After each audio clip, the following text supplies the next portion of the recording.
Welcome. It is Verdict with Ted Cruz, week in review. Ben Ferguson with you. And we had some major stories that you may have missed that we talked about this week. First up, remember the famous Maryland man, the Maryland father that the Dems demanded be brought back to America? Well, he's coming back to America to face human trafficking charges. We'll have those details on that in just a moment. Also, the media is trying to convince you that what you're watching on TV is not rioting. No, it's just peaceful. Don't believe your lying eyes. We call them out, and we've got the proof of exactly what they're saying and how it's wrong. And finally, Senator Cruz talked to the ambassador from Israel moments after the attack on Iran. What did he have to say? We'll break all that down for you.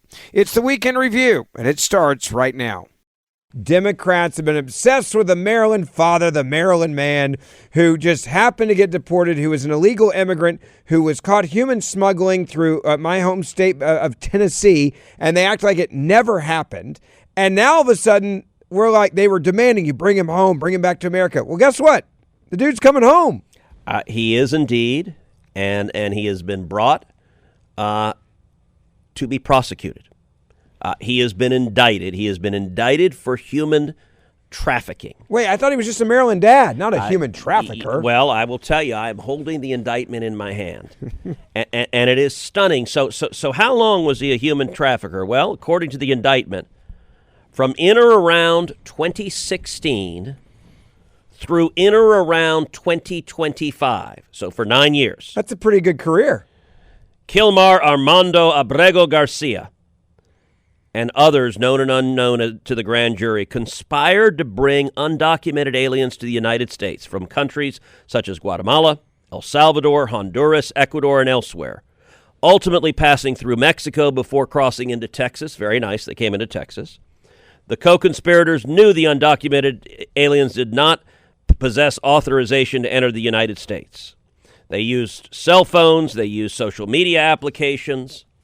The indictment also alleges Kilmar Armando Abrego Garcia was a citizen of El Salvador, was not a United States citizen, was living in the United States, and was also a member and associate of the transnational criminal organization MS-13.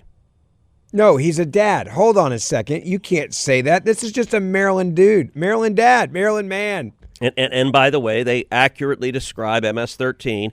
MS-13 was a criminal enterprise engaged in, among other activities, acts and threats involving murder, extortion, narcotics trafficking, firearms trafficking, alien smuggling, and money laundering.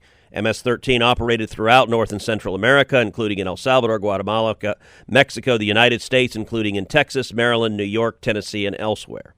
Now, how many illegal aliens do you think he's charged with smuggling? I'm assuming zero because he's just a Maryland man. He's just a Maryland dad. He's a Maryland dad. I want to read this paragraph.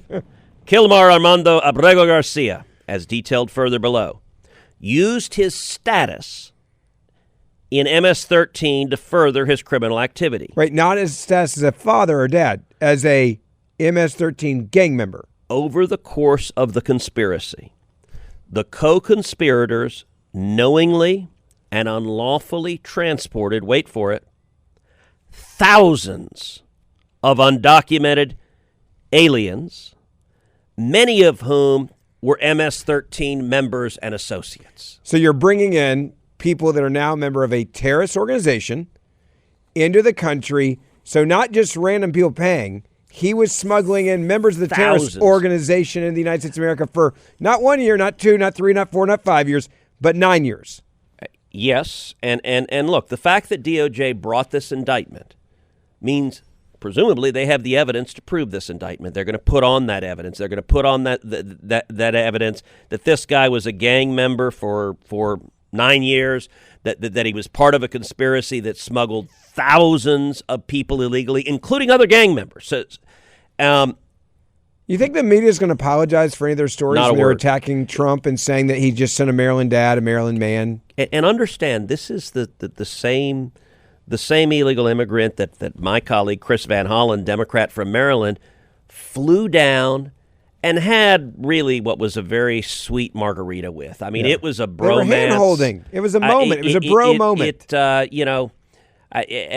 I tweeted out at the time, find somebody who looks at you the way Democrats look at illegal alien MS-13 gang members. Yeah. Like the sweet nothings in his eyes as he looked on. And by the way, you saw Democrat House members, all on a parade to go down there. They wanted to use your tax dollars to go see the Maryland man. This is the face of the Democrat Party. This is who they stand for.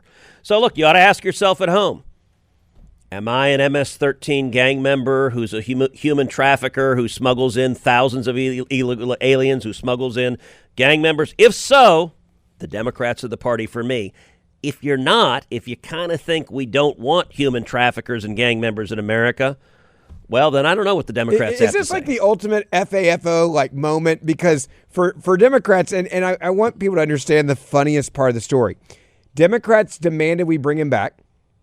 He's coming back, going to go to jail for a long time. And then after he serves his time, apparently, we're going to send him right back to the country where he just came from. It didn't just go from bad to worse. Like, he would have been better off just staying where he was. Look, Democrats actually are putting this man in jail. And these facts, the facts that prove he was a human trafficker, the facts and evidence that DOJ is going to put on, I hope and believe the American people need to know those facts, because they need to know. Look, we've already in this podcast covered how the guy is allegedly a wife beater, that he has a long history of criminality. We played the audio of him being caught human trafficking.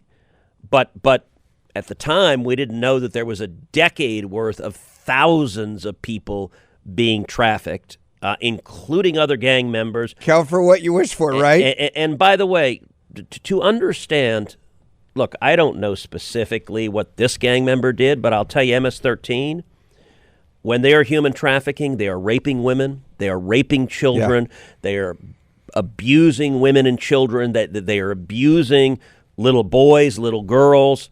They're soulless. They do not care about human life or using human life. It is MS-13 is evil. And in Texas, we see the atrocities they carry out. I fully expect the evidence that comes out in this trial to be nothing short of horrifying. And I got to say, if you're a Democrat and you've decided the entire future of your party is defending this guy, you know what's weird, Ben? I'm not sure the Democrats are worried right now. I don't think they are. I mean, that's the strangest thing.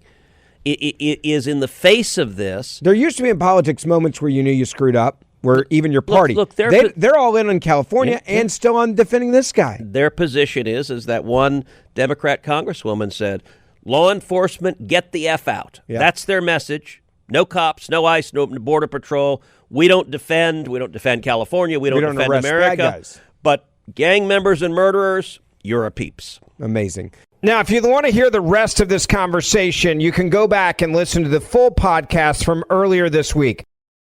Now on to story number 2. None of what you said can be true because I have a montage of the media saying that what you just described is a lie. It's not rioting. It's not looting. It's not burning of police cars. Here's the media saying you're just wrong. The LA County Police say that they have it under control. Carrying a flag is not illegal, as you know. What did happen in 1992 was so different from what we're seeing now. I mean, that was a real riot. Video after video has shown that these agents are the ones provoking protesters and also making up, aggression by these protesters that later video shows people were not aggressive. We are having an administration that's targeting peaceful protests, people that are there to protest.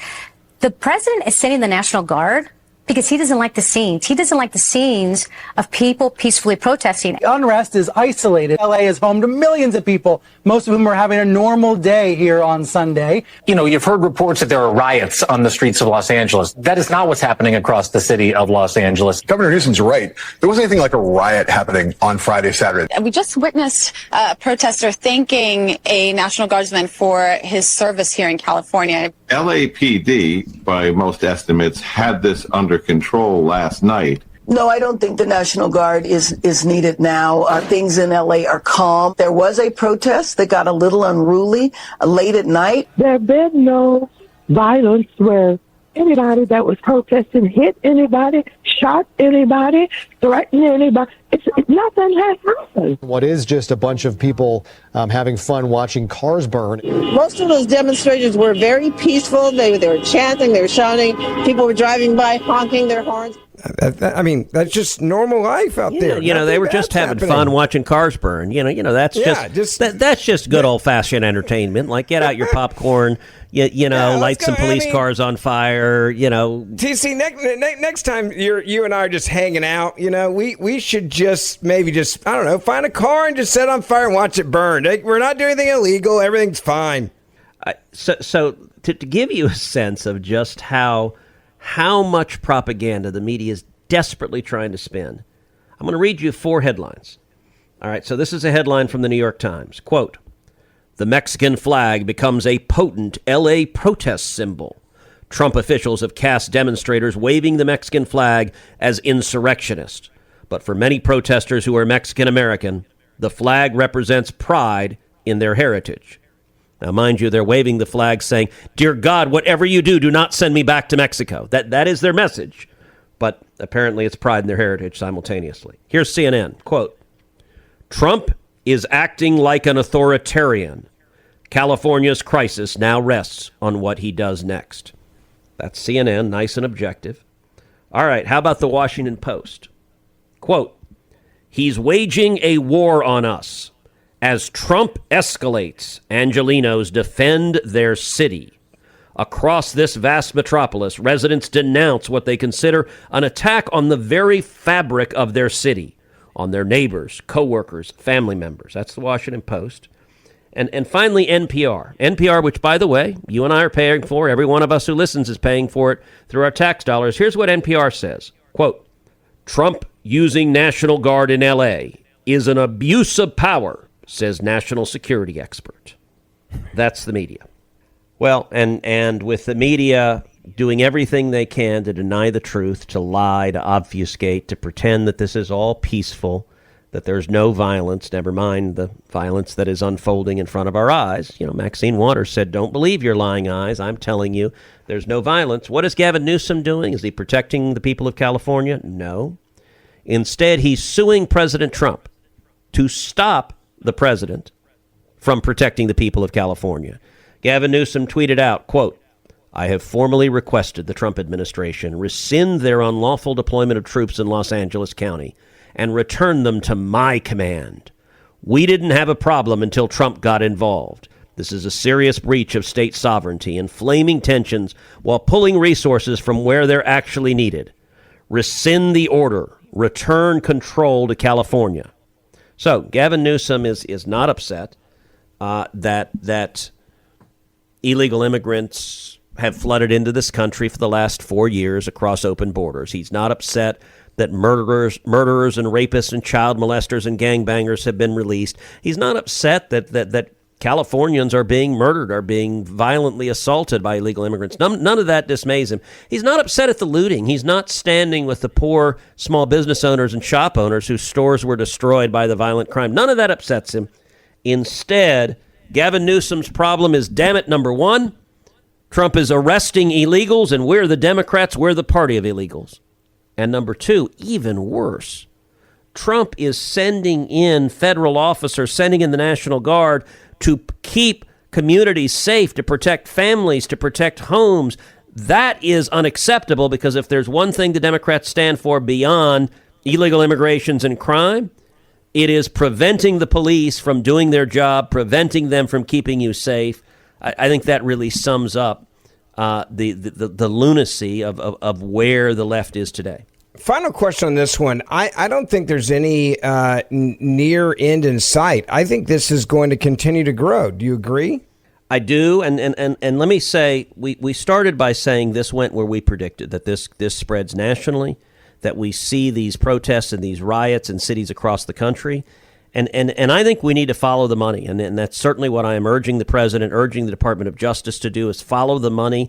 And anyone who is funding this is just like the anti-Semitic protests on college campuses. By the way, I suspect it's the same people who funded the anti-Semitic protests, who funded the Antifa and Black Lives Matter riots. It is the same radicals who hate America. Many of them are openly Marxist. Black Lives Matter is openly Marxist. They're rabidly anti-Israel. They're rabidly anti-capitalism. They're rabidly anti-police. They're rabidly anti-law and order. They're rabidly pro-criminal. They're rabidly pro-violence. But we need to follow the money and prosecute anyone who is funding riots across this country. And I hope that's exactly what the Trump administration does.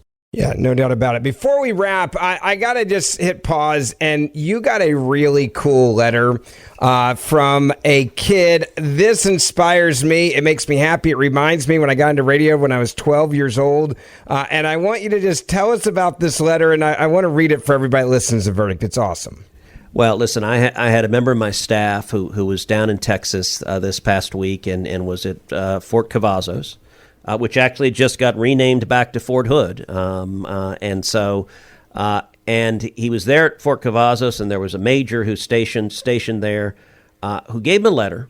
It was a letter from his 10-year-old son. And I'm going to read it. I'm not going to give you his last name, but I'm going to read the letter that I was handed today.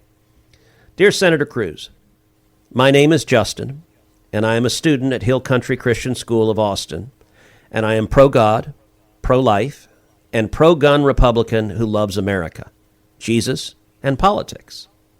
I want to write to you to say thank you for everything you have done for Texas and America. There's a paragraph that's really nice and praising me, which I'm going to skip because that seems a little self-centered to read a paragraph praising me. But here's the paragraph I wanted every Verdict listener to hear. I listen to your podcast, Verdict, every week. I have learned so much from you about how government works and all the things you are doing to stop the radical left agenda and help President Trump pass the America First agenda. You have helped me to want to be a politician when I'm older. Thank you for everything you do. Sincerely, Justin, age 10. As before, if you want to hear the rest of this conversation on this topic, you can go back and download the podcast from earlier this week to hear the entire thing. I want to get back to the big story, number 3 of the week you may have missed. One of the things I love about doing this show, Senator, is moments after this attack took place, Israel on Iran, you were actually on the phone with the ambassador from Israel. What did he tell you about this attack? How long had they been planning this? What was the final decision that made this happen in the last several hours? Well, understand, this show happens real time. It happens real time in real life. You and I are recording this early in the morning, Friday morning. This podcast will come out later in the day on Friday, so some of you will be listening to this on Friday. Others of you will be hearing this on radio on Saturday or Sunday. And so the world may have changed. 48 hours at the time when a war is initiating it is a mountain of time. What I can tell you is late Thursday night, as Israel was launching its attacks, before Iran has engaged in a counterattack, I was on the phone with the Israeli ambassador to the United States, and he told me that the attack, at least so far, had gone extraordinarily well, that they'd taken out senior leadership of the IRGC.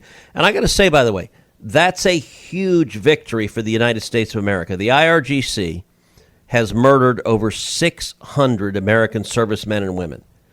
They are grotesquely hostile to the United States, and for Israel to take them out, it is an enormous benefit to America.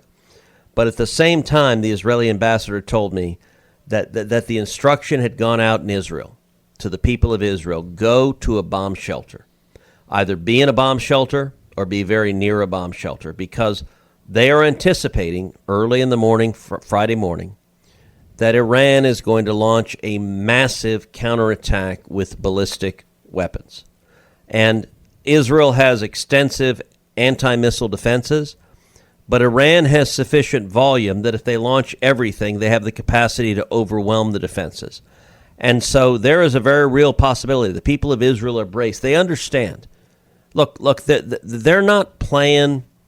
They're not playing games. They are playing with real stakes. They're playing with live rounds. The people of Israel understand right now, as you and I are recording this, that we may see Israelis die right now because Iran has enough missiles that if they launch them all, there will be Israelis murdered in the minutes and hours ahead of us. But at the same time, Prime Minister Netanyahu made the decision. It's a decision I agree with. It's a decision that I think was right, which is the risk of Israelis dying and of Americans dying if Iran acquires a nuclear weapon is qualitatively different. That we could face, with an Iranian nuclear weapon, we could face millions murdered. And so, listen, I want to underscore what I said at the beginning of this podcast. Pray for the people of Israel and pray for our servicemen and women in harm's way, because this is a very, very dangerous time right now. Well, let's talk about who was targeted and what this looks like moving forward from the standpoint of Israel. I mean, the objective here is clearly to put them back when it comes to their nuclear program, but they also went after people that were involved in that program, which is a really big way to move things backwards. Yeah, look, this was a decapitation strike. It was targeted at the senior military leaders in Iran. It was targeted at the nuclear facilities in Iran. It was targeted at the anti-air assault facilities in Iran. It was a very targeted but massively effective strike. Now, Iran is going to strike back. Understand that. That's not a possibility or a probability. It is a certainty that Iran will hit back. Now, what I hope Iran understands is they should not hit back at America. Hitting back at America would escalate this dramatically. And I will say, the Secretary of State, Marco Rubio, he put out a statement Thursday night. Let me read his statement. Quote, "Tonight, Israel took unilateral action against Iran. We were not involved in strikes against Iran, and our top priority is protecting American forces in the region. Israel advised us that they believe this action was necessary for its self-defense. President Trump and the administration have taken all necessary steps to protect our forces and remain in close contact with our regional partners. Let me be clear. Iran should not target U.S. interests or personnel." Now, look, I'm glad that the Secretary of State was putting out that statement defending our servicemen and women. I wish there had been more in that statement saying we stand with Israel. That was missing from the statement, and it shouldn't have been. From my perspective, we stand unequivocally with Israel, but I understand why the Secretary of State didn't do that, which is that he's concerned that Iran may strike at U.S. military forces. Now, in my view, the way to prevent that is not to say to Iran, hey, we had nothing to do with that, which was the main theme of the Secretary of State's statement, but rather to say, if you attack U.S. forces, the consequences will be overwhelming. I think Iran responds more to stick than to carrot, but we shall see, and it is, any way you look at it, an unbelievably dangerous time. Senator, let's talk about some of the people that have been taken out here. There's two aspects of these strikes. One, nuclear scientists are being reported that they were targeted and have been killed, and that is the brains of the nuclear program. If you want to stop Iran from doing this, taking out nuclear scientists is absolutely brilliant. It's the computer system, the nervous system of everything they're trying to accomplish. That's incredible. But we also now know from virtually every news agency is reporting this, that the IRGC terror chief, Salami, has also been eliminated. That is significant as well. Well, we now know that Hussein Salami is lunch meat. And I feel a little cheesy making fun of him. But then again, the guy is a racist, genocidal, homicidal lunatic. So I hope after Salami, Bologna, and Pastrami both get eliminated as well. And if you look at the head of the IRGC, he has responsibility for murdering over 600 U.S. servicemen and women. So if you love the men and women of the armed services, if you are grateful for friends, family, loved ones who have served defending this nation, then you ought to say tonight to the nation of Israel, thank you. Thank you for taking out the head of the IRGC that is responsible for murdering hundreds of American servicemen and women. President Trump, when he was president the first time, he took out General Soleimani. And now, today, the Israelis have taken out Salami, a successor who is the terror chief of the IRGC, and he is now with his 72 virgins, although I will tell you, much to his dismay, those virgins are all Gomer Pyle, and it's not what he hoped for. I got to say, one of the best parts about this story, just side note, if you look at up Salami on his pages on Wikipedia, it already says he's like the former guy in charge of the IRGC. I love the internet when they get it right really quickly, Senator. It is amazing to see this moment in history, because this is a moment in history, and I got to ask you this. Iran now is going to respond, I'm sure, in some way. I'm sure yes. Israel is expecting that. You made it very clear tonight, America's warning, and from this administration. What happens next, and what is Israel expecting in your mind? Well, it depends on the escalation. I think it is 100% certain that Iran will respond by firing missiles at Israel. Israel gets that. They understand that. They're ready for that.